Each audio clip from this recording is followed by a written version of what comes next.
Kerala law അക്കാദമിയുടെ സ്ഥലത്താണല്ലോ ഈ hotel പ്രവർത്തിക്കുന്നത്. അതെങ്ങനെയാണ് ഒരു കൊമേഴ്ഷ്യൽ വെഞ്ചർ, ഒരു you have to understand. See, Abhilash, you should understand one thing. It is not a commercial venture. നിങ്ങൾക്ക് അവിടുത്തെ ഇതൊക്കെ പരിശോധിച്ച് സത്യം പറഞ്ഞാൽ നഷ്ട കച്ചവടത്തിലാണ് അത് പോയിക്കൊണ്ടിരിക്കുന്നത്. ഈ കൺസെഷൻ ഒരു സംശയം, 50 രൂപയ്ക്ക് മീൽസ് കൊടുക്കുന്ന ഒരു കട, ഫിഷ് കറി മീൽസിന് 60 രൂപ, കുട്ടികൾക്ക് കൊടുക്കുമ്പോൾ അതിൽ നിന്ന് 10% ഡിസ്കൗണ്ട്. അപ്പോൾ ഇതിൽ എന്ത് ലാഭമാണ് ഞാൻ ഉണ്ടാക്കുന്നതെന്ന് പറയാം. It is not a commercial venture. You should understand that 100 രൂപയ്ക്കാണ് ഒരു ചിക്കൻ ബിരിയാണി അവിടെ വിൽക്കുന്നത്. അതിൽ എന്താണാവോ ലാഭം എന്ന് പറയാം. നിൽക്കി ഇത് ഏതാണ്ട് ഒരു 1.5 ലക്ഷം രൂപ കൂടുതൽ അവിടെ ഓൾമോസ്റ്റ് ആ സ്റ്റാഫിന് പൈസ കൊടുത്തിട്ടാണ് അവിടെ നിൽക്കുന്നത്. കമേഴ്ഷ്യൽ വെഞ്ചർ എന്നൊന്നും പറയരുത്. ഞങ്ങളുടെ ഈ ക്യാൻറ്റീന് വർഷങ്ങളായി നടന്നുകൊണ്ടിരുന്നതാണ്. കഴിഞ്ഞ 2-3 വർഷമായിട്ട് പല ആൾക്കാരെ നടത്തിയിട്ടുണ്ട്, കോൺട്രാക്ട് ബേസിസിൽ കൊടുക്കുന്നത്. നടത്തി അവർ തളർന്നു. ഒരു വർഷത്തിൽ കൂടുതൽ ഒരൊറ്റ മനുഷ്യന് നിന്നിട്ടില്ല. ഈ കുട്ടികൾ പോലും എല്ലാവരും ഒന്നും പോയി കഴിക്കാറില്ല. എത്ര ഡിസ്കൗണ്ട്, ഇവർക്കൊക്കെ പല സ്ഥലത്തും പോയി കഴിക്കുന്നതാണ് ഇഷ്ടം. അവിടെ ഞങ്ങൾക്കൊരു കോളേജ് ക്യാൻറ്റീൻ ഉണ്ട്, അവിടെ നിന്നേ കഴിക്കും. അങ്ങനെയൊന്നും അവർക്ക് ഒരു നിർബന്ധമില്ല, ആരെയും കമ്പൽ ചെയ്യുന്നില്ല. അങ്ങനെ വരുമ്പോൾ ഓരോരുത്തരായിട്ട് ഈ 3 വർഷമായിട്ട് അടഞ്ഞു കിടന്നാണ്. ഇതിപ്പോൾ കഷ്ടിച്ച് 3 to 4 months ആയിട്ടുള്ളൂ അത് ഓപ്പൺ ആയിട്ട്. അതിനെക്കുറിച്ചാണ് ഈ പറയുന്നത് കമേഴ്ഷ്യൽ വെഞ്ചർ. ഈ കോടികളുണ്ട്. ഈ കോളേജ് ക്യാമ്പസ് എന്ന് പറയുന്നത് ഇത് കംപ്ലീറ്റ്ലി എഡ്യൂക്കേഷണൽ പർപ്പസിന് വേണ്ടി മാത്രമാണ് ഉപയോഗിക്കുന്നത്. ഞാൻ അതിലേക്ക് വരാം. ഡോക്ടർ ലക്ഷ്മി നായർ ലോ അക്കാദമിയുടെ പ്രിൻസിപ്പളാണ്, 27 വർഷമായി അധ്യാപികയാണ്, നിയമജ്ഞയാണ്. അങ്ങനെ ഒരാൾ, ഒരു സാധാരണ മനുഷ്യൻ അറിയാം ഒരു ഹോട്ടൽ എന്നുള്ളത് ഒരു കൊമേഴ്ഷ്യൽ വെഞ്ചർ ആണെന്ന്. നിയമജ്ഞയായ ഒരാളത് അങ്ങനെ അല്ല. അതൊരു ഹോട്ടലായിട്ട് നടത്തണമെങ്കിൽ എന്നെ പോലെ ഒരാൾക്ക്, എൻ്റെ ഒരു അറിയാലോ, ഞാൻ ഈ ഫുഡ് ഇൻഡസ്ട്രിയിൽ നിൽക്കുന്ന എനിക്ക് എത്രയോ പോഷായിട്ടുള്ളൊരു ഹോട്ടൽ നടത്താനുള്ളൊരു സംവിധാനമുണ്ട്. അതിനുള്ള സാമ്പത്തിക നിലപാടും എനിക്കുണ്ട്. ഞാൻ വളരെയധികം അധ്വാനിച്ചുണ്ടാക്കിയത്, ആരും തന്നതൊന്നുമല്ല, ഹാർഡ് ഏൺഡ് സെൽഫ് ഏൺഡ് മണി. എനിക്ക് ഏതൊരു സ്ഥലത്ത് വേണമെങ്കിലും എൻ്റെ ബ്രാൻഡിൽ എക്സലൻ്റ് ആയിട്ടൊരു ഹോട്ടൽ നടത്താൻ പറ്റുന്ന ആളാണ്. അതുകൊണ്ട് ഇത്ര ചെറിയൊരു ലെവലിലൊന്നും നടത്തേണ്ട കാര്യമുള്ള ആളല്ല. അതുകൊണ്ട് ആ രീതിയിൽ നമ്മൾ സംസാരിക്കേണ്ട. This is just a canteen. I am the principal. I know what is going to happen inside the canteen. കാര്യം ഫുഡ് റിലേറ്റഡ് ആളായതുകൊണ്ട് എൻ്റെ മേൽനോട്ടത്തിൽ നടക്കുന്നു എന്ന് മാത്രം. ചാരിറ്റബിൾ സൊസൈറ്റീസ് ആക്ട് അനുസരിച്ച് രൂപം കൊണ്ട ഒരു എഡ്യൂക്കേഷണൽ സൊസൈറ്റി ആണല്ലോ ഇത് ലോ അക്കാദമി. ആ ലോ അക്കാദമിക്ക് 1960കളിൽ സർക്കാർ ഈ എഡ്യൂക്കേഷണൽ പർപ്പസിന് വേണ്ടി പാട്ടത്തിന് നൽകിയ ഭൂമിയാണ് 1968. അതെ, 11 ഏക്കർ 49 സെന്റ്. ഇപ്പോൾ ഈ ഭൂമിയുടെ ഉടമസ്ഥാവകാശം എങ്ങനെയാണ്? അതിൻ്റെ തർക്കത്തിൻ്റെ കാര്യമൊന്നുമില്ല. 1968 ഇത് ആദ്യമായിട്ട് പാട്ടത്തിന് 3 വർഷത്തെ വ്യവസ്ഥയിൽ കിട്ടുന്നത്, ഈ സൊസൈറ്റിക്ക് കിട്ടുന്നത്. അത് കഴിഞ്ഞിട്ട് പിന്നെ ഒരു 6 years കൂടി അത് എക്സ്റ്റെൻഡ് ചെയ്തു. എഗെയിൻ ഒരു 30 years എക്സ്റ്റെൻഡ് ചെയ്തിട്ടുണ്ട് പാട്ട വ്യവസ്ഥ. അത് കഴിഞ്ഞപ്പോൾ 30 വർഷം തികയുന്നതിന് മുന്നേ തന്നെ ഗവൺമെൻറ് തന്നെയാണ് അത് അസൈൻ ചെയ്തത്. കരുണാകരൻ സാറിൻ്റെ മന്ത്രിസഭയാണ്, അതായത് കോൺഗ്രസ് ഭരിക്കുന്ന അതും ഇടതുപക്ഷമല്ല. Please note that point also. ഇടതുപക്ഷത്തിൻ്റെ ആൾക്കാരെന്നല്ലേ നമ്മളെ അധിക്ഷേപിക്കുന്നത്, അതല്ല. അന്ന് കോൺഗ്രസ് മിനിസ്ട്രി, കരുണാകരൻ സാറ് മുഖ്യമന്ത്രിയായിരുന്ന സമയത്താണ് ഇത് അസൈൻ ചെയ്യുന്നത്. ലാൻഡ് അസൈൻ ചെയ്യുന്ന ഒരു രീതിയാണ് ഉണ്ടായിരുന്ന സമയത്ത് തന്നെയാണ് ചെയ്തത്. MG കോളേജിന് കൊടുക്കുന്നതിന് മുന്നേ തന്നെ ഈ ലാൻഡ് അസൈൻ ചെയ്തു ഫോർ എഡ്യൂക്കേഷണൽ പർപ്പസ്. അന്നത്തെ വിലയിട്ടിട്ട് ഇത് പട്ടയം പിടിച്ച് ആ കാര്യങ്ങളെല്ലാം പ്രോപ്പറായിട്ട് ലീഗലായിട്ട് തന്നെയാണ്. ഇതൊരു പ്രൈവറ്റ് കോളേജാണ്, എയ്ഡഡ് കോളേജ് അല്ല. നമ്മുടെ സംസ്ഥാനത്ത് ധാരാളം പ്രൈവറ്റ് കോളേജുകൾ, അതായത് സെൽഫ് ഫിനാൻസിങ് കോളേജുകളുണ്ട്. ഒരൊറ്റ കോളേജും പൊതുഭൂമിയിൽ, സർക്കാർ ഭൂമിയിലല്ല പ്രവർത്തിക്കുന്നത്. സർക്കാർ ഭൂമിയിൽ പ്രവർത്തിക്കുന്ന ഏക സ്വകാര്യ സ്ഥാപനമാണിത്. ആയിക്കോട്ടെ, പക്ഷേ ഇത് ഒരു കാര്യം ആലോചിക്കണം. ഈ പ്രൈവറ്റ് കോളേജ് എന്നുള്ള കാറ്റഗറിയിൽ അന്ന് ഈ ലോ അക്കാഡമി മാത്രമേ ഉണ്ടായിരുന്നുള്ളൂ. അതുകൊണ്ട് അന്ന് നമ്മളൊരു കാര്യം ആലോചിക്കണം. You are talking about 50 years back. 50 വർഷത്തെ സാഹചര്യങ്ങളല്ല ഇപ്പോഴത്തെ സാഹചര്യം. ഇപ്പോൾ ഇഷ്ടംപോലെ സെൽഫ് ഫിനാൻസിങ്ങിൻ്റെ ഒരു ബൂമുള്ള സമയമാണ്. അന്ന് കൊടുത്ത വ്യവസ്ഥകൾക്കനുസരിച്ച് വാങ്ങിച്ചൊരു ഭൂമി, അന്ന് 10 ഏക്കറിൽ കൂടുതൽ വേണം ഒരു എഡ്യൂക്കേഷണൽ സ്ഥാപനം നടത്താൻ. അങ്ങനെയുള്ള വ്യവസ്ഥകളൊക്കെ ഉണ്ടായിരുന്നു. അതനുസരിച്ച് അന്നത്തെ ഗവൺമെന്റിന് ശരിയെന്ന് തോന്നിയ കാര്യങ്ങൾ, അന്നത്തെ റവന്യൂ ഡിപ്പാർട്ട്മെന്റ് ശരിയെന്ന് തോന്നിയ കാര്യങ്ങൾ, എല്ലാ രേഖകളും പരിശോധിച്ച് എല്ലാ പ്രോപ്പർ. ഞാൻ അതിന്റെ ഡീറ്റെയിൽസിലേക്ക് വരാം. പക്ഷേ ഞങ്ങളുടെ കോളേജ് പ്രൈവറ്റ് കോളേജ് എന്ന് ആവർത്തിക്കുന്ന ഈ കോളേജ് പൊതുഭൂമിയിലാണ് ഇരിക്കുന്നത്. ആയിക്കോട്ടെ, അതിനെന്താ? അത് പൊതുഭൂമിയിലാണെന്ന് വെച്ചാൽ ആ പൊതുഭൂമി എന്ന് പറയുന്നത് ഈ സൊസൈറ്റിക്ക് കൊടുത്തു കഴിഞ്ഞു. It is now part of the Kerala law academy. Society എന്നുള്ളതിനെ നമ്മളൊന്ന് പരിശോധിക്കണമല്ലോ. 68-ൽ അന്ന് കൃഷിമന്ത്രിയായിരുന്ന MN ഗോവിന്ദൻ നായർ NA ദേവസിക്കുട്ടിയുടെ ചോദ്യത്തിന് മറുപടിയായി പറഞ്ഞത് ഈ ഭൂമി കൊടുത്തിരിക്കുന്നത് ഗവർണർ മുഖ്യ രക്ഷാധികാരിയായിട്ടുള്ള, മുഖ്യമന്ത്രി രക്ഷാധികാരിയായിട്ടുള്ള, വിദ്യാഭ്യാസ മന്ത്രിയും നിയമമന്ത്രിയും ഹൈക്കോടതി ജഡ്ജിമാരും അംഗങ്ങളായിട്ടുള്ള ഒരു ട്രസ്റ്റിനാണ്. അതല്ല, അതൊരു സ്വകാര്യ വ്യക്തിക്കല്ല ഈ ഭൂമി പതിച്ചു കൊടുത്തത്, ഭൂമി പാട്ടത്തിന് കൊടുത്തത് എന്ന് വളരെ വ്യക്തമായി അന്നത്തെ കൃഷിമന്ത്രി MN ഗോവിന്ദൻ നായർ നിയമസഭയിൽ പറഞ്ഞിട്ടുണ്ട്. അതിന് രേഖയുണ്ട്. ഇപ്പോൾ ഇതിന്റെ അവസ്ഥ എന്താണ്? ഇപ്പോഴും സ്വകാര്യ വ്യക്തിയുടെ കയ്യിലൊന്നും അല്ല. ഇതിന് മുഖ്യമന്ത്രിയും ഗവർണറും ഒരു കാര്യം മനസ്സിലാക്കണം. ഒരു സ്ഥലം 50 വർഷം മുന്നേ എടുക്കുന്ന സമയത്തെ കഥയാണ് പറയുന്നത്. ആ സമയത്ത് ഒരു പുതിയൊരു സൊസൈറ്റി രൂപീകരിച്ച് ഒരു പുതിയൊരു എഡ്യൂക്കേഷണൽ സ്ഥാപനം തുടങ്ങുമ്പോൾ അന്ന് അതിൻ്റെ സപ്പോർട്ടിന് ഗവർണർ ഉൾപ്പെടെ എല്ലാ ആൾക്കാരും വേണ്ട ഒരു സമയമാണ്. കാലാകാലങ്ങളിൽ അതിൻ്റെ ട്രസ്റ്റിന് മാറ്റങ്ങൾ വരുന്നു. അതായത് അതിനകത്ത് വേറെ governing council, executive, general body തുടങ്ങിയ എല്ലാ ഒരു ഇൻഫ്രാസ്ട്രക്ചർ വരുന്നു, ഹൈറാർക്കി. അതനുസരിച്ച് തന്നെ ബൈലോസും കാര്യങ്ങളും എല്ലാം ഇപ്പോഴും ഉണ്ട്. എല്ലാ മീറ്റിംഗ്സും ഉണ്ട്, എല്ലാ മിനിറ്റ്സും ഉണ്ട്, everything is perfect. Doctor Lakshmi Nair, ഒന്ന്, കേരളത്തിൻ്റെ ഭൂമിയാണിത്. കേരളത്തിൻ്റെ ഭൂമി ഒരു നല്ല കാര്യത്തിന് വേണ്ടി ഗവർണറും മുഖ്യമന്ത്രിയും പേട്രൻസ് ആയിട്ടുള്ള ഒരു സൊസൈറ്റിക്ക് കൈമാറിയതാണ് അന്ന് 50 years ബാക്ക്. ഇന്നിപ്പോൾ അതൊരു കുടുംബ സ്വത്തായി പറയുന്നില്ല. എന്ത് കുടുംബ സ്വത്ത്? എനിക്കൊന്നും അവിടെ ഒരു സ്വത്തും ഇല്ല, ഒന്നുമില്ല. ഞങ്ങൾക്ക് ഒരു കാര്യം പറയാം. ഇതൊരു കുടുംബ സ്വത്തെന്ന് പറയുന്നത് തന്നെ that itself is a false statement. മനസ്സിലായി? ഇത് വെറുതെ അല്ലെങ്കിൽ ഇതൊക്കെ അന്ന് നടന്ന കാര്യം, അന്ന് കറക്റ്റ് പ്രോപ്പർ വേയിൽ ചെയ്ത കാര്യം, ലീഗലായിട്ട് എവറിത്തിങ് ഈസ് ഓക്കെ. അസൈൻ ചെയ്ത് തന്നൊരു പ്രോപ്പർട്ടിയെക്കുറിച്ച് ഇപ്പോൾ തർക്കിക്കേണ്ട കാര്യമില്ല. ഞങ്ങളുടെ ആരുടെയും കുടുംബ സ്വത്തല്ല, ഞങ്ങൾക്ക് ആർക്കും ഇത് ആർക്കും കൊടുക്കാനും പറ്റില്ല. അതിലൊറ്റ ആരെ ഈ ഹോട്ടൽ നടന്നത്? ഇത് കോളേജിന്റെ ക്യാൻറ്റീൻ എന്ന് പറയും, പിന്നെ ഹോട്ടൽ. ഇത് വളരെ മോശമാണ് ഇങ്ങനെ പറയുന്നത്. കോളേജ് അത് പിള്ളേരെ സമ്മതിക്കാത്തതിന് ഒന്നും ചെയ്യാവില്ല. അവരൊക്കെ അവിടെ ഒന്ന് കഴിക്കുന്നുണ്ട്, അതെനിക്കറിയാം. പബ്ലിക്കിന് കഴിക്കാൻ പറ്റും പല ക്യാൻറ്റീൻസിലും. പബ്ലിക് കാര്യം റോഡ് സൈഡ് ആണെങ്കിൽ പബ്ലിക്കിനെ ആക്സസ് ചെയ്യാൻ പറ്റും. അതുകൊണ്ട് കുഴപ്പമൊന്നുമില്ല, ഒന്നും സംഭവിക്കാൻ പോകുന്നില്ല. പിന്നെ രണ്ടാമത്തെ കാര്യം, ഇതല്ലാതെ എഡ്യൂക്കേഷൻ പർപ്പസിന് മാത്രമേ ഉപയോഗിക്കാവുള്ളൂ എന്നുള്ളത് that is one condition. Second condition, ഞങ്ങൾക്ക് വേറെ ആർക്കും അസൈൻ ചെയ്യാനോ ഈ സൊസൈറ്റിക്ക്, ദാറ്റ് ഇസ് പിന്നെ ലോ അക്കാഡമി എന്ന സൊസൈറ്റിക്ക് വേറൊരാൾക്ക് ഇത് കൈമാറ്റം ചെയ്യാനോ റീ അസൈൻ ചെയ്യാനോ ഒന്നും പറ്റില്ല. അത്രയേ ഉള്ളൂ അതിനോട് വ്യവസ്ഥ. എഡ്യൂക്കേഷൻ പർപ്പസ് അല്ലാതെ ഒരൊറ്റ സാധനവും ഇവിടെ ഇല്ല. ഇതെല്ലാം റിലേറ്റഡ്. ഇവിടെ ഒരു ബാങ്ക് ഉണ്ട്. ബാങ്ക് എന്ന് പറയുന്നത് തന്നെ കുട്ടികൾക്ക് ആവശ്യത്തിന് അവരുടെ പൈസ ഇടാനും ചെല്ലാനടക്കാനും നിൽക്കും, അതൊക്കെ ഉണ്ട്. അതും ഏതെങ്കിലുമൊക്കെ എത്ര കോളേജസ് നിങ്ങൾക്ക് അറിയണം? എത്ര കോളേജസ്, എത്ര സ്കൂൾസ്? എല്ലായിടത്തും ബാങ്ക് ഇല്ലേ? പല കോളേജസിൻ്റെ അകത്തും പല സ്കൂൾസിനകത്തും ബാങ്ക്സ് ഉണ്ട്. ഞാൻ പഠിച്ചിരുന്ന സെൻറ്റ് റിസസ് കോളേജിന് അകത്ത് വി ഹാഡ് എ ബാങ്ക്. ഞങ്ങൾക്ക് പൈസ അടയ്ക്കാനും മറ്റ് സൗകര്യങ്ങളൊക്കെ ഉണ്ട്. അത്തരം സൗകര്യങ്ങൾക്കൊരു ബാങ്ക് പ്രവർത്തിക്കുന്നുണ്ട്. അതുപോലെ തന്നെ അവരുടെ ക്യാൻറ്റീൻ ആവശ്യങ്ങൾക്ക് ഭക്ഷണം കഴിക്കണം എന്നുണ്ടെങ്കിൽ ഒരു ക്യാൻറ്റീനുണ്ട്. Apart from that they have a stadium, they have a ladies hostel, they have a library, പിന്നെ ക്ലാസ് ബിൽഡിങ്സ്, പിന്നെ അത് കഴിഞ്ഞിട്ട് അവിടെ 2-4 ക്വാർട്ടേഴ്സ് ഉണ്ട്. ആ ക്വാർട്ടേഴ്സ് എന്ന് പറഞ്ഞാൽ 2 non teaching and 2 teaching staff. അത്രയേ ഉള്ളൂ. 50 വർഷം മുൻപ് സർക്കാർ ഭൂമി പാട്ടത്തിന് നൽകിയപ്പോൾ ഈ ട്രസ്റ്റിൽ ഉണ്ടായിരുന്നതൊക്കെ എമിനന്റ് പേഴ്സൺസ് ആണ്. ഹൈക്കോടതി ജഡ്ജിമാർ, മുഖ്യമന്ത്രി, മന്ത്രിമാർ തുടങ്ങിയ ആളുകൾ. ഇപ്പോൾ ഈ ട്രസ്റ്റിൽ ആരൊക്കെയാണ്? ഇപ്പോഴും eminent persons justice V R Krishna Iyer അദ്ദേഹം ഉണ്ടായിരുന്ന കാലം വരെയും അദ്ദേഹമായിരുന്നു അതിൻ്റെ പ്രസിഡന്റ്. ഇപ്പോഴും മോശപ്പെട്ട ആൾക്കാരൊന്നുമല്ല. അയ്യപ്പൻ പിള്ള സാർ എന്ന് പറഞ്ഞിട്ട് ഇപ്പോൾ 103 വയസ്സുള്ള, എനിക്ക് തോന്നുന്നു കേരളത്തിൽ ഏറ്റവും പ്രായം കൂടിയ BJPയുടെ ഒരു പ്രധാനപ്പെട്ട നേതാവ്. അദ്ദേഹത്തിനെ റെസ്പെക്ട് ചെയ്യാത്ത ആരുമില്ല. ഇതിനേക്കാൾ റെസ്പെക്ട് കിട്ടേണ്ട ഒരാളില്ല. അദ്ദേഹമാണ് അതിൻ്റെ പ്രസിഡന്റ്. അത് കഴിഞ്ഞിട്ട് ഡോക്ടർ നാരായണൻ നായരെ കുറിച്ച് ഞാൻ പ്രത്യേകിച്ച് പറയേണ്ട കാര്യമില്ല. അദ്ദേഹം വളരെ റെസ്പെക്റ്റബിൾ ആയിട്ടുള്ളൊരു മനുഷ്യൻ. അദ്ദേഹമാണ് എൻ്റെ സെക്രട്ടറി.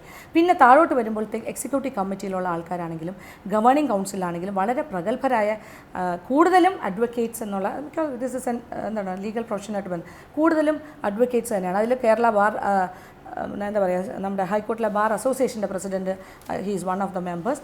പിന്നെ അത് കഴിഞ്ഞിട്ട് ഇതുപോലെ തന്നെ ഇവിടുത്തെ എന്താ പറയുക, ഇവിടുത്തെ ട്രിവാൻഡ്രം ബാർ അസോസിയേഷൻ്റെ കഴിഞ്ഞ പ്രാവശ്യത്തെ പ്രസിഡൻ്റായിരുന്ന SP പ്രേമകുമാരൻ സാറ്, അദ്ദേഹം അതിൻ്റെ മെമ്പറാണ്. ഇതുകൂടാതെ എക്സിക്യൂട്ടീവിൽ ഞങ്ങൾക്ക് 9 മെമ്പേഴ്സുണ്ട്. എല്ലാവരും തന്നെ പ്രഗത്ഭരായ ആൾക്കാരാണ്. അത് എല്ലാ ജാതി മത വിഭാഗത്തിൽപ്പെടുന്ന ആൾക്കാരുമുണ്ട്. പിന്നെ ഗവേണിംഗ് കൗൺസിലാണെങ്കിൽ ഞങ്ങൾക്ക് 21 മെമ്പേഴ്സുണ്ട്. ഇതുകൂടാതെ ഒരു വലിയൊരു ജനറൽ ബോഡിയുണ്ട്. ഇത് കറക്റ്റ് സമയങ്ങളിൽ, കലാകാലങ്ങളിൽ അതിൻ്റെ കൃത്യമായ രീതിയിൽ മീറ്റ് ചെയ്യുന്നുണ്ട്. എല്ലാ പോളിസി ഡിസിഷൻസും എല്ലാവരും കൂടി ചേർന്ന് തന്നെയാണ് എടുക്കുന്നത്. We have minute books, everything is there. പിന്നെ ഇതൊരു കാര്യം ആലോചിക്കണം. ഈ 50 വർഷമായി എഡ്യൂക്കേഷൻ പർപ്പസിന് വേണ്ടി മാത്രം നടത്തുന്ന ഒരു സ്ഥാപനം, ആരും ഇന്ന് വരെ പൈസയുടെ കാര്യത്തിൽ ഒരൊറ്റ മോശപ്പെട്ട കാര്യമോ അലിഗേഷനോ പറഞ്ഞിട്ടില്ലാത്തൊരു സ്ഥാപനം. You should here me. ഈ സെൽഫ് ഫിനാൻസിങ് ബൂം വന്ന സമയത്ത് ഇപ്പോൾ ഏറ്റവും കൂടുതൽ ആരോപണം വരുന്നത് എല്ലാം കച്ചവട സ്ഥാപനങ്ങളാണ്. ഞങ്ങളെക്കുറിച്ച് അങ്ങനെ ഒരു അലിഗേഷൻ പോലും ഇന്നുവരെ വന്നിട്ടില്ല. പൈസയുടെ കാര്യത്തിലോ ഫീസിൻ്റെ സ്ട്രക്ചറിലോ ആരും പറയില്ല. ഈ സമരം നിൽക്കുന്ന കുട്ടികൾ പോലും വരില്ല. എന്താ കാര്യം? അവരുടെ നിന്ന് വാങ്ങിക്കുന്നതും ആ മിനിമം പൈസ മാത്രമാണ് ഈ ഫീസിൻ്റെ സ്ട്രക്ചറിൽ. അതുപോലും ഇപ്പോൾ കഴിഞ്ഞ കുറേ കാലങ്ങളായിട്ട് 50,000 രൂപയുടെ റീഫണ്ടബിൾ ഡിപ്പോസിറ്റ് വാങ്ങാമെന്ന് ഗവൺമെൻറ് പറഞ്ഞിട്ട് പോലും ഞങ്ങളത് വാങ്ങുന്നില്ല. അത്രയും പോലും വേറെ ഏത് സെൽഫ് ഫിനാൻസിങ് കോളേജിൽ വേണമെങ്കിൽ അന്വേഷിച്ച് നോക്കും, ലോ കോളേജിൽ അവർക്കെല്ലാം അത് വാങ്ങുന്നുണ്ട്. പിന്നെ അത് കഴിഞ്ഞിട്ട് മെറിറ്റ് സീറ്റും മാനേജ്മെൻറ്റ് സീറ്റും എന്നുള്ളൊരു കാറ്റഗറി ഉണ്ട്. ഞങ്ങൾക്ക് 50% സീറ്റ് മാനേജ്മെൻറ്റ് കൊടുക്കാം. പക്ഷേ വി ഡോണ്ട് ടേക്ക് ഇറ്റ്. ഞങ്ങൾ 90% സീറ്റ് പോലും ഞങ്ങളുടെ പ്രോസ്പെക്ടസിൽ തന്നെ പറയുന്നുണ്ട് ഞങ്ങൾ മെറിറ്റ് അടിസ്ഥാനത്തിലാണ് എടുക്കുന്നതെന്ന്. അതാണ് മെയിൻ കാര്യം. അതിൻ്റെ കൂടെ തന്നെ 10,000 രൂപ എക്സ്ട്രാ വാങ്ങാമെന്ന് പറയുന്നുണ്ട് മാനേജ്മെൻറ്റ് സീറ്റ്സ്.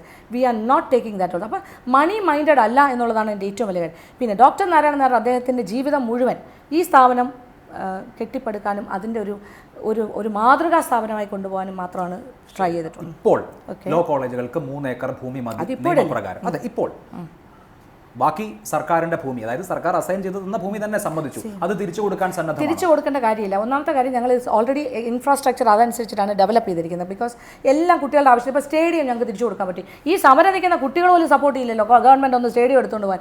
അവരെല്ലാ ദിവസവും വൈകുന്നേരം അവിടെയാണ് പ്രാക്ടീസ് ചെയ്യുന്നത്, ഫുട്ബോളും ക്രിക്കറ്റും ഒക്കെ. അവരുടെ ഏറ്റവും തുറസായി എനിക്ക് തോന്നുന്നു ഒരൊറ്റ കോളേജിൽ പോലും ഇത്രയും വലിയൊരു ഗ്രൗണ്ട് ആവശ്യപ്പെട്ടില്ല. അല്ല, അത് പറഞ്ഞു തരാം. അവർക്ക് വേണ്ടിയിരുന്ന ചെറിയ ചെറിയ ആവശ്യങ്ങളായിരുന്നു ആദ്യത്തെ 2 ദിവസം. അതെല്ലാം കഴിഞ്ഞിട്ട് പിന്നെ അടുത്ത 3rd സ്റ്റേജ് ഓൺവേർഡ്സ് ആണ് അവർ 3ാമത്തെ ദിവസം തൊട്ടാണ് പ്രിൻസിപ്പൾ വേണ്ടത്. നിങ്ങൾ ഈ പറഞ്ഞല്ലോ, ഞങ്ങൾക്ക് ഈ പ്രിൻസിപ്പളിനെ വേണ്ടാന്ന് മുറവിളി കൂട്ടുന്നു ഈ കുട്ടികൾ. ഇതേ കുട്ടികൾ പോലും 2 or 3 ദിവസം അത് പറഞ്ഞിട്ടില്ല. അവർക്ക് 3-4 ദിവസം കഴിഞ്ഞിട്ടാണ് അവരുടെ സ്ലോഗൻ മാറുന്നത്, പ്രിൻസിപ്പളിനെ വേണ്ടാന്നുള്ളത്. കാരണം അവർക്ക് ഒരു പേടി, ഇത്രയൊക്കെ പറഞ്ഞു കഴിഞ്ഞിട്ട് ഈ പ്രിൻസിപ്പൾ തിരിച്ചു വന്നാൽ അവരെ ഇനി വല്ലതും പറയുമോ എന്നുള്ളൊരു പേടിയുണ്ട്. That is one thing. പിന്നെ അതും കഴിഞ്ഞ് ഇപ്പോൾ എന്താ ഈ കാര്യങ്ങൾ, ഇതെല്ലാം കഴിഞ്ഞിട്ട് കുട്ടികൾ പോലും ഈ പിള്ളേർ ജനിച്ചിട്ടില്ലാത്ത കാലത്തെ അസൈൻമെൻറ്റ് കഥകളും അഫിലിയേഷൻ കഥകളും ഒക്കെ ആയിട്ടാണ് ഇപ്പോൾ രംഗത്ത് വന്നിരിക്കുന്ന പുതിയ ആളുകൾ. എന്നിട്ട് അവർ കളിച്ചുകൊണ്ടിരിക്കുന്ന പ്ലേ ഗ്രൗണ്ടും അവരുടെ ഹോസ്റ്റലും ഒക്കെ പോകേണ്ടി വന്നാൽ ഉള്ള അവസ്ഥ അവർ പോലും ചിന്തിച്ചിട്ടുണ്ടാവില്ല. അതാണ് എനിക്ക് ഏറ്റവും അതിശയം. അല്ല, കുട്ടികളുടെ കാര്യം വിടൂ. ഇവിടെ വി.എസ്. അച്യുതാനന്ദൻ തന്നെ അങ്ങനെ ഒരു ആവശ്യം മുന്നോട്ട് വെച്ചിരിക്കുകയാണ്. കുട്ടികൾ പറയില്ലല്ലോ. അല്ല, കുട്ടികൾ പറയണ്ട. ഈ സർക്കാർ, പിണറായി വിജയന്റെ സർക്കാർ, അങ്ങനെ ഈ സർക്കാരിന്റെ റവന്യൂ വകുപ്പ് ഭൂമി തിരിച്ചു പിടിക്കുന്ന നടപടിയിലേക്കൊന്നും പോകില്ല എന്ന് പ്രതീക്ഷിക്കുന്നു. ഞാൻ ഒരു കാര്യം പറയട്ടെ, വി.എസ്. അദ്ദേഹം പറയുന്ന കാര്യങ്ങളെക്കുറിച്ചൊന്നും ഒരു കമൻറ്റ് പറയാൻ ഞാൻ ആളല്ല. So I am reserving my comments. അദ്ദേഹം ഒരു വളരെ പ്രായമുള്ള, എനിക്ക് ഗുരുതുല്യനായിട്ടുള്ളൊരു മനുഷ്യനാണ്. I will never say anything against him. അത് വിടുക, നമുക്ക് ആ ടോപ്പിക്ക് വിടാം. ഇവിടെ ഒരുപാട് ലീഡേഴ്സ് വരുന്നുണ്ട്. അതൊക്കെ അവരുടെ രാഷ്ട്രീയ നയങ്ങളാണ്. അവരുടെ കുട്ടികളാണ് ഇവിടെ സമരം ഇരിക്കുന്നത്. അവർക്ക് ഐക്യദാർഢ്യം പ്രഖ്യാപിക്കാനും അവർക്ക് വേണ്ടി പ്രസംഗിക്കാനും ഇവരെല്ലാം പിന്നെ ആര് വരാനായിരിക്കുന്നത്? അവർ വരണം. അത് തന്നെയാണ് നമ്മുടെ ആവശ്യം. Let them come, let them say their, എന്താ പറയുക, അവരുടെ നമ്മൾ ഈ ഭൂമിയെക്കുറിച്ച് പറയുമ്പോൾ പുന്നൻ റോഡിൽ ഒരു പ്രോപ്പർട്ടി ഉണ്ടല്ലോ, ഇത് ട്രസ്റ്റിന്റെ ഭൂമിയാണല്ലോ. ട്രസ്റ്റിന്റെ ഭൂമി, അതായത് എഡ്യൂക്കേഷണൽ ട്രസ്റ്റിന്റെ ഭൂമി എങ്ങനെയാണ് ഒരു കൊമേഴ്ഷ്യൽ പർപ്പസ്? ഞാൻ പറഞ്ഞുതരാം. പുന്നൻ റോഡിലെ ഭൂമി എന്ന് പറയുന്നത് 39 സെൻസ് ഓഫ് ലാൻഡാണ്. അത് 3 പ്രാവശ്യം 3 ഘട്ടങ്ങളിലായിട്ടാണ് വാങ്ങിയത്. അതായത് ഒരു വീടും കുറച്ച് സെൻറ്റ് സ്ഥലവും കൂടി ചേർത്ത് ആദ്യം വയ്ക്കുന്നു. രണ്ടാമത് അതിന് അടുത്തൊരു വീട് വിൽക്കുമ്പോൾ അതും വാങ്ങുന്നു. പിന്നെ അതിൻ്റെ ബാക്കിൽ ഒരു 7 സെൻറ്റോ മറ്റോ വിൽക്കാൻ പോയപ്പോൾ അതെല്ലാം കൂടെ വെച്ച് കൺസോൾട്ടേറ്റ് ചെയ്തിട്ടാണ് ഒരു 39 സെൻസ് കിട്ടിയിരിക്കുന്നത്. ഇത് തന്നെ ലോ അക്കാഡമി എന്നുള്ള സൊസൈറ്റിയാണ് വാങ്ങിയിരിക്കുന്നത്.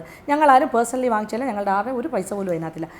വർഷങ്ങളായി അത് റിസർച്ച് സെൻ്ററായിട്ട് വർക്ക് ചെയ്തുകൊണ്ടിരിക്കുന്നു. ഞങ്ങളുടെ LLM കോഴ്സും അവിടെയാണ് ചെയ്തുകൊണ്ടിരുന്നത്. പക്ഷേ ഇപ്പോൾ കുറേ നാളായിട്ട് ഇപ്പോൾ കുറേ എഡ്യൂക്കേഷൻ്റെ കാര്യത്തിൽ തന്നെ ഒരുപാട് വികസനങ്ങൾ കാര്യങ്ങൾ വന്നിട്ടുണ്ട്. ഇപ്പോൾ നമുക്കൊരു നാഷണൽ ലോ സ്കൂളിൻ്റെ ലെവലിലേക്കൊക്കെ വരണമെന്നുണ്ടെങ്കിൽ കേരളത്തിലൊരു പ്രൈവറ്റ് ലോ കോളേജ് ഞങ്ങൾക്ക് കൂടുതൽ അക്കാഡമിക്സ് മുന്നോട്ട് കൊണ്ടുവരണമെന്ന്. അങ്ങനെ വരുമ്പോൾ ധാരാളം സെമിനാറുകൾ, മറ്റു കാര്യങ്ങൾ, ഇൻ്റർനാഷണൽ സെമിനാർസ്, ഒരുപാട് കാര്യങ്ങൾ പുറത്തുനിന്നുള്ള ഒരുപാട് പ്രൊഫസേഴ്സിനെ കൊണ്ടുവന്ന് ഗസ്റ്റ് ലെക്ചറേഴ്സ്, അവരുടെ തന്നെ വർക്ക്ഷോപ്സ് ഒക്കെ ചെയ്യാനായിട്ട് ധാരാളം ആവശ്യമുണ്ട്. ഇതിനകത്തുള്ള ഇൻഫ്രാസ്ട്രക്ചറിലേക്ക് പഴയ കുറച്ച് കെട്ടിടങ്ങൾ മാത്രമേ ഉള്ളൂ. അപ്പോൾ ഞങ്ങൾക്ക് സിറ്റിയിലൊരു സ്ഥലവുമില്ല. ദിസ് ഇസ് നോട്ട് അത്ര വലിയ സിറ്റിയല്ല. അവിടെ ഞങ്ങൾക്കൊരു ഇൻഫ്രാസ്ട്രക്ചർ വേണമെന്ന് തോന്നി. റിസർച്ച് സെൻറ്റർ കുറച്ചുകൂടി വിപുലീകരിക്കണം തോന്നി. അതുകൊണ്ടാണ് അത് ഞങ്ങൾക്ക് സ്വന്തമായി ഉണ്ടാക്കാൻ പൈസ ഇല്ലാത്തത് കൊണ്ട് ഞങ്ങളൊരു പ്രൈവറ്റ് ആയിട്ടുള്ളൊരു ബിൽഡറിനെ ഏൽപ്പിച്ചിട്ട് ഒരു, എന്താ പറയുക, അതിന് എന്തോ ഒരു വാക്കുണ്ട്, മറന്നുപോയി, അങ്ങനെ ഒരു ഷെയറിംഗ് ബേസിസിലാണ് ചെയ്യുക. അതായത് ഇൻവെസ്റ്റ്മെൻറ്റ് ആ പൈസ എല്ലാവരും മുടക്കും, അവർക്ക് അതിൽ നിന്ന് കെട്ടിയ പ്രോപ്പർട്ടിയുടെ കുറച്ച്. എങ്കിൽ പോലും ഞങ്ങൾക്ക് അവിടെ ഏകദേശം ഒരു, എനിക്ക് തോന്നുന്നു 35,000 40,000 എത്ര സ്ക്വയർ ഫീറ്റിൻ്റെ ഏരിയ നമ്മൾക്ക് കിട്ടിയിട്ടുണ്ട്. ഞങ്ങൾക്ക് 5 പൈസ പോലും ചിലവാക്കാതെ. പറഞ്ഞുതരാം. ആ സാധനത്തിനകത്ത് ഇങ്ങനെ ഉണ്ടാക്കി കഴിഞ്ഞിട്ട് അതിനകത്ത് കമേഴ്ഷ്യൽ പറയാറൊന്നും ആയിട്ട് പോലുമില്ല. കാര്യം എൻ്റെ കൺസ്ട്രക്ഷൻ കഴിഞ്ഞിട്ടേ ഉള്ളൂ. അവിടെ ഏതൊക്കെ ചെയ്തതെന്നും പറഞ്ഞിട്ടില്ല. അതിനകത്ത് ഞങ്ങളുടെ പ്ലാൻ അനുസരിച്ച് ഞങ്ങൾക്ക് റിസർച്ച് സെൻറ്ററിൻ്റെ ആവശ്യത്തിനുള്ള കുറേ ഏരിയാസ്, കുട്ടികൾക്ക് വന്നിരിക്കാനും പഠിക്കാനുമുള്ള കാര്യങ്ങൾ, അതോടൊപ്പം തന്നെ ഓഫീസിൻ്റെ ആവശ്യങ്ങൾക്ക് കുറേ ഏരിയാസ്, പിന്നെ ഞങ്ങൾക്കൊരു സെമിനാർ ഹാളുകൾ, 1-2 സെമിനാർ ഹാൾസ്, പിന്നെ ഈ വരുന്ന ഗസ്റ്റുകളെയൊക്കെ താമസിക്കാനോ അക്കോമഡേഷൻ വേണ്ടിയിട്ടുള്ള എന്താ പറയുക, നല്ല ഫേണിഷ് ചെയ്ത് അപ്പാർട്ട്മെൻറ്റ് പോലെ നല്ല റൂംസ് ഉണ്ടാക്കുക. അത് തന്നെ നമ്മുടെ പൂർവ്വ വിദ്യാർത്ഥികൾ വരുമ്പോൾ അവർക്കും കൺസെഷൻ റേറ്റിൽ വേണമെങ്കിൽ താമസിക്കാൻ കൊടുക്കാൻ പറ്റും. ഇങ്ങനെയുള്ള ആവശ്യങ്ങൾക്ക് വേണ്ടിയിട്ടാണ് ഞങ്ങളത് പണിതുകൊണ്ടിരിക്കുന്നത്. ഞാൻ ഈ ഉദ്ദേശശുദ്ധിയെക്കുറിച്ച് തർക്കിക്കുന്നില്ല. പക്ഷേ ഒരു എഡ്യൂക്കേഷണൽ ഉദ്ദേശശുദ്ധി ഉണ്ടെന്ന് മനസ്സിലായല്ലോ. അത് ഒരു എഡ്യൂക്കേഷണൽ സൊസൈറ്റിക്ക് എങ്ങനെയാണ് ഇങ്ങനെ ഒരു അപ്പാർട്ട്മെന്റ് സൗധം ഒന്നുമില്ല. അത് നമ്മളുടെ ബിൽഡറില്ലേ, ഞങ്ങൾ പറഞ്ഞല്ലോ, ഇത് ഞങ്ങളൊരു ഷെയറിംഗ് ബേസിസിലാണ് ആ ബിൽഡിംഗ് കെട്ടിയിരിക്കുന്നത്. ബിൽഡറിന്റെ ഭാഗം അവർക്ക് സ്വന്തമാണ്. അവരത് അപ്പാർട്ട്മെന്റ് ആയിട്ട് വിൽക്കുകയോ കമേഴ്ഷ്യലായിട്ട് വിൽക്കുകയോ, that is up to them. അല്ല, ട്രസ്റ്റിന്റെ ഭൂമി ഞങ്ങൾ അവർക്ക് കൊടുത്തു കഴിഞ്ഞല്ലോ. ദാറ്റ് ഇസ് അവരുടെ ഇത് ഇൻവെസ്റ്റ് ചെയ്തിരിക്കുന്ന ആരാണ്, ഈ പൈസ മുടക്കിയത് ആരാണ് ഇത് കെട്ടാനായിട്ട്? ദേ ഹാവ് അവരാണ് പൈസ മുടക്കിയിരിക്കുന്നത്. ഞങ്ങൾ 5 പൈസ കൊടുത്തിട്ടല്ല ഞങ്ങളുടെ ഈ ഭാഗം അത്രയും കിട്ടിയിരിക്കുന്നത്. അപ്പം ഞങ്ങൾക്ക് അവർ ഉണ്ടാക്കി തന്നിരിക്കുകയാണ്, പൈസ മുടക്കില്ല. അതും സൊസൈറ്റിക്ക് ലാഭമാണ് അവിടെ വന്നിരിക്കുന്നത്. ആ പൈസ കൊണ്ടാണ് നമ്മൾ കെട്ടിയത്. ആ കിട്ടിക്കഴിഞ്ഞ സാധനം ഞങ്ങളത് വിൽക്കാനോ മറ്റു കാര്യങ്ങൾക്കോ അല്ല. അതെല്ലാം തന്നെ എഡ്യൂക്കേഷണൽ പർപ്പസും ആയിട്ട് ബന്ധപ്പെട്ട കാര്യങ്ങൾ. സൊസൈറ്റിയുടെ എഡ്യൂക്കേഷണൽ പർപ്പസും ഈ റെസിഡൻഷ്യൽ അപ്പാർട്ട്മെന്റും തമ്മിൽ എങ്ങനെ? Residential apartment is A different area. നമ്മളുമായിട്ട് ഒരു ബന്ധവുമില്ല, മനസ്സിലായി? അത് അവരെന്താ ചെയ്യണം? ഞങ്ങൾ ട്രസ്റ്റ് വാങ്ങിയ ഭൂമിയിൽ ആരെങ്കിലും ചുമ്മാ നമുക്ക് ഇങ്ങനെ കെട്ടി തരുമോ? ഞങ്ങളുടെ പ്രൊഫഷൻ ഞങ്ങളുടെ കയ്യിൽ തന്നെയുണ്ട്. അത് നിയമപരമാണ്. അതിൻ്റെ എല്ലാ നിയമവശങ്ങളും നോക്കിയിട്ട് തന്നെയാണ് ചെയ്തത്. എഡ്യൂക്കേഷണൽ പർപ്പസിന് വേണ്ടി മാത്രമാണ് അത് ഉപയോഗിക്കുന്നത്. ഞങ്ങളുടെ അക്കാഡമിക് കാര്യങ്ങൾ കുറച്ചുകൂടി വിപുലീകരിക്കാനും കുറച്ചുകൂടെ ഇപ്പോഴത്തെ ഒരു നിലവാരത്തിലേക്ക്, ഇപ്പോഴത്തെ ജനറൽ ട്രെൻഡ് എഡ്യൂക്കേഷൻ്റെ നിലവാരത്തിലേക്ക് ഉയർന്നു വരുന്നതിൽ എന്തെങ്കിലും തെറ്റുണ്ടോ? ഞങ്ങൾ എന്നും ഈ ചെറിയ ചെറിയ ബിൽഡിങ്സും ഈ ഓടിട്ട കുറച്ച് വീടുകളും ഈ കൊച്ചു ഹാൾസും മാത്രം മതിയോ? ഞങ്ങൾക്ക് വലിയ രീതിയിലൊരു ഇൻ്റർനാഷണൽ സെമിനാറൊക്കെ നടത്തണമെങ്കിൽ ഞങ്ങൾ എവിടെ പോകണം? ഞങ്ങളൊരു ഹോട്ടലിൽ പോയി വാടകയ്ക്ക് എടുക്കണമോ ഒരു വലിയൊരു AC ഹാള്? അപ്പം ഞങ്ങൾക്ക് അത്രയും ഒരു നല്ല കപ്പാസിറ്റിയുള്ള ഹാൾ ഉൾപ്പെടെ എല്ലാ കാര്യങ്ങളും ഞങ്ങൾ പ്ലാൻ ചെയ്യുന്നുണ്ട്. അതൊന്നും ആയിട്ടുമില്ല. അതിൻ്റെ സ്ട്രക്ചറും ഇതുമേ ഉള്ളൂ. ഇൻറ്റീരിയർ വർക്ക് ഒന്നും കഴിഞ്ഞിട്ടില്ല. We haven't done anything. ഈ പറയുന്ന എല്ലാം ബേസ്ലെസ് ആരോപണം.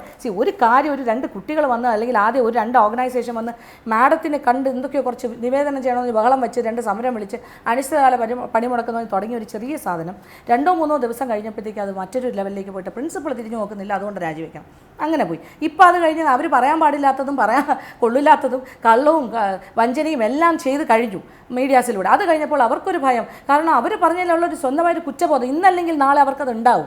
അവർക്കറിയാം അവർ പറഞ്ഞാൽ സത്യമില്ലാന്ന്. ഈ ഷെഡ്യൂൾ കാസ്റ്റ് അട്രോസിറ്റി പറഞ്ഞാൽ അവർക്കറിയാൻ അത് സത്യമല്ലാതെ. ഞാൻ വേറൊന്നും പറയുന്നില്ല. എൻ്റെ മക്കളെ കൊണ്ട് മാത്രമേ എനിക്ക് സത്യം ചെയ്യാൻ പറ്റുള്ളൂ. ഈ പറയുന്ന കാര്യങ്ങളെല്ലാം അസത്യങ്ങളാണ്. എൻ്റെ സ്വന്തം മക്കളെ വെച്ച് ഞാൻ പറയുകയാണ്, നടന്നിട്ടില്ല. നടക്കാത്ത കാര്യങ്ങൾ അവർ പറഞ്ഞു കഴിഞ്ഞു. ഹോട്ടലിൽ കൊണ്ടുവന്ന് തുടപ്പിച്ചു എന്ന് ഇത്രയും കള്ളങ്ങൾ പറയുക. ഇതെല്ലാം പറഞ്ഞു കഴിഞ്ഞിട്ട് അവർക്കൊരു സ്വന്തം മനസ്സാക്ഷിയോട് അവർക്ക് ഉത്തരം പറയേണ്ടി വരില്ലേ? വേറെ ആരടുത്തും പറഞ്ഞില്ലെങ്കിൽ ഇന്ന് കൊച്ചു കുട്ടികളാണ്, നാളെ അവർ വലിയ കുട്ടികളായിട്ട് ജീവിക്കാനുള്ളതാണ്. വിവാഹം കഴിയണം, മക്കളാകണം, അവർ നാളെ ടീച്ചേഴ്സാകാം, വേറൊരു പ്രൊഫഷനിലേക്ക് പോകാം, വക്കീലന്മാരാണ്. അന്ന് അവർ തിരിഞ്ഞു നോക്കി പാലിക്കുക. എന്തിന് ഞങ്ങളുടെ മാഡത്തിന് ഇത്രയും മോശമായിട്ട് പറഞ്ഞു? എന്താണ് ഒരു കോംപ്രമൈസ് ഫോർമുല? ഈ സമരം ചെയ്യുന്ന വിദ്യാർത്ഥികളോട് ഞാൻ പഴയതുപോലെ ആകില്ല എന്ന് ഉറപ്പ് കൊടുക്കാനുണ്ട്. അതെ, എനിക്ക് തന്നെ കുറച്ച് കാര്യങ്ങളൊക്കെ എനിക്ക് തോന്നി. കാര്യം ഇപ്പോൾ എന്താ വെച്ചാൽ ഇവർക്ക് ഇത്രയും വിഷമം ഉണ്ടായിരുന്നു, ഇത്രയും ഫ്രസ്ട്രേഷൻ ഉണ്ടായിരുന്നു. ഞാനിപ്പോഴാണ് അറിയുന്നത്. കാര്യം ഇന്ന് വരെ അവർ എൻ്റെ ഫ്രണ്ടിൽ വന്നൊന്നും പറഞ്ഞിട്ടില്ല. ഒരു എവിടെ സ്ഥലത്ത് പോകണമെന്നുണ്ടെങ്കിൽ എൻ്റെ അടുത്ത് വന്ന് പെർമിഷൻ ചോദിക്കുമ്പോൾ സന്തോഷത്തോടുകൂടി വരും, ഞാൻ സൈൻ ചെയ്ത് കൊടുക്കും. ഇന്ന് വരെ അവർ ആ രീതിയിൽ അവർക്കിപ്പോൾ ഒരു ഓണം സെലിബ്രേഷൻ വേണമെന്ന് ഞാൻ ചെയ്ത് കൊടുക്കും, Christmas, anything I do for them. അവരെന്ത് ആവശ്യപ്പെട്ടാലും ഞാൻ ചെയ്തിട്ടുണ്ട്.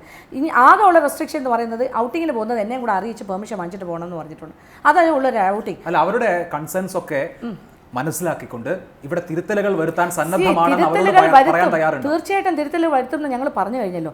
മാനേജ്മെന്റ് ഉൾപ്പെടെയുള്ള ഞങ്ങൾ എല്ലാവരും പറയും അവരുടെ ന്യായമായ ഗ്രീവൻസുകൾ അവർക്ക് കുറച്ചുകൂടെ ഫ്രീഡം ആണ്. I am ready to give any amount of freedom. You know me.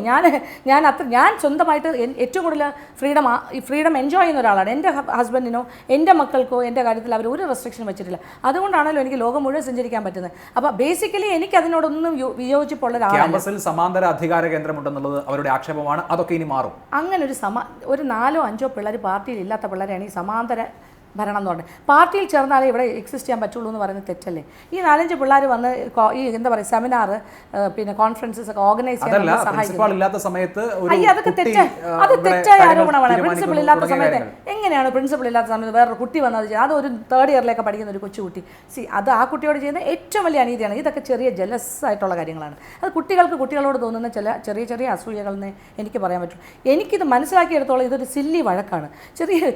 ചെറിയ ക്ലാസ്സിൽ ടീച്ചറും കുട്ടി എന്നുള്ളതല്ല, പിള്ളേർ തമ്മിലുള്ള ചെറിയ വഴക്ക് പോലെയാണ് എനിക്ക് തോന്നുന്നത്. അവരെന്നെ ഒരു കുട്ടികളുടെ ലെവലിലേക്കാണ് കൊണ്ടുവന്നിരിക്കുന്നത്. ടീച്ചറും കുട്ടികളും എന്നുള്ള വഴക്ക്. ഞങ്ങൾ ഒന്നിനൊന്ന് നിന്ന് സംസാരിച്ചാൽ തീരുന്ന വിഷയങ്ങളേ ഉള്ളൂ. ഇപ്പോൾ സത്യം പറഞ്ഞാൽ ഈ ഗേൾസിനോട് പോലും ഞാൻ പറഞ്ഞു 1-to-1 ടോക്കിന് ഞാൻ റെഡിയാണ്. ഇനി ഐ ക്യാൻ ഇപ്പോൾ ഞാൻ പറയുകയാണ്, I am ready for that. അതല്ലാതെ തന്നെ ഞാൻ സൂചനകൾ കൊടുത്തിരുന്നു. അവർ ഭയക്കുന്ന പോലെയുള്ള ആളൊന്നും അല്ല ഞാൻ. അതായത് ഈ കുട്ടികൾ സമരം അവസാനിപ്പിച്ച് തിരികെ വന്നാൽ ഒരു പ്രതികാര നടപടിയും ഉണ്ടാകില്ല. അതൊന്നും ഉണ്ടാവില്ല. കാര്യം ഇത്രയും ഒരു മാസമായിട്ട് 250 പിള്ളേർ എന്ത് പ്രതികാരം ചെയ്യാനാണ്? അതിനൊന്നും ആവശ്യമില്ല. അവരങ്ങനെ ചെയ്തു. അവർ വിചാരിക്കുന്നതിന് അപ്പുറത്തേക്ക് സമരം പോയി, അവരുടെ കൈവിട്ട് പോയി. അവർക്ക് അതുകൊണ്ട് അതിൽ ജയിക്കാൻ വേണ്ടി അവർ പല കാര്യങ്ങളും പറഞ്ഞിട്ടുണ്ടാകും. അതൊക്കെ കള്ളമാണ്, തെറ്റാണെന്ന് അവർക്കറിയാമെങ്കിലും എനിക്കറിയാമെങ്കിലും ഇതൊന്നും ഞാനത് കാര്യമാണ്. അതായത് ഒരു കോംപ്രമൈസിന് തയ്യാറാണ്. അവരുമായി അവരുടെ ആശങ്കകളൊക്കെ പരിഹരിച്ച് അവർക്കെതിരെ യാതൊരു പ്രതികാരവും ഉണ്ടാകില്ല എന്ന് ഉറപ്പ് നൽകി വിട്ടുവീഴ്ച ചെയ്യാൻ തയ്യാറാണ്. അതൊക്കെ തയ്യാറാണ്, അതിനെല്ലാം തയ്യാറാണ്. എനിക്ക് അവരോട് ഒരു വിഷമവും വൈരാഗ്യവും ഇല്ല. ഞാൻ പറഞ്ഞല്ലോ അത്ര. പക്ഷേ ഇതിൽ ഒരുപാട് ഔട്ട്സൈഡേഴ്സ് കയറി കളിക്കുന്നുണ്ട്. ഈ കുട്ടികൾ പറയുന്നതൊക്കെ നമുക്ക് സഹിക്കാൻ പോട്ടെ, അവർ പിള്ളേരല്ലേ, അവർക്ക് അറിയാൻ. പക്ഷേ ഇതിനെ ഈ കുട്ടികളെ മുൻനിർത്തിക്കൊണ്ട് ബാക്കിയുള്ള ആൾക്കാർ പറയുന്ന പബ്ലിക് അറ്റ് ലാർജ് മാത്രം പരിഗണിച്ചാൽ മതി. അതാ ഞാൻ പറഞ്ഞത്. പക്ഷേ ഈ കുട്ടികൾ ഈ 4 ചുവരുകൾക്കുള്ളിൽ നിന്ന് പരിഹരിക്കേണ്ട കാര്യങ്ങൾ എന്താ പറയുക, തെരുവിലേക്ക് ഇറങ്ങി നടന്ന് പറഞ്ഞ് നാട്ടുകാരുടെ ഇടയിലേക്ക് വളരെ മോശം ഇംപ്രഷൻ സ്വന്തം കോളേജിനെ കുറിച്ച് അവരുടെ പ്രിൻസിപ്പളിനെ എത്ര മോശക്കാരിയാണെങ്കിലും അവരുടെ പ്രിൻസിപ്പളല്ലേ, അവരിനി എന്തോ പറയട്ടെ, അത് പറയാൻ പാടില്ലല്ലോ. അവർക്ക് തന്നെയല്ലേ നാളെ ഒരു കാലത്ത് അത് മോശം. അത് തെറ്റാണ്. അത്രേ ഉള്ളൂ. എനിക്ക് അങ്ങനെ തോന്നിയിട്ടുള്ളൂ. വേറെ കാര്യമൊന്നുമില്ല. വളരെ നന്ദി doctor Lakshmi Nair. Thank you.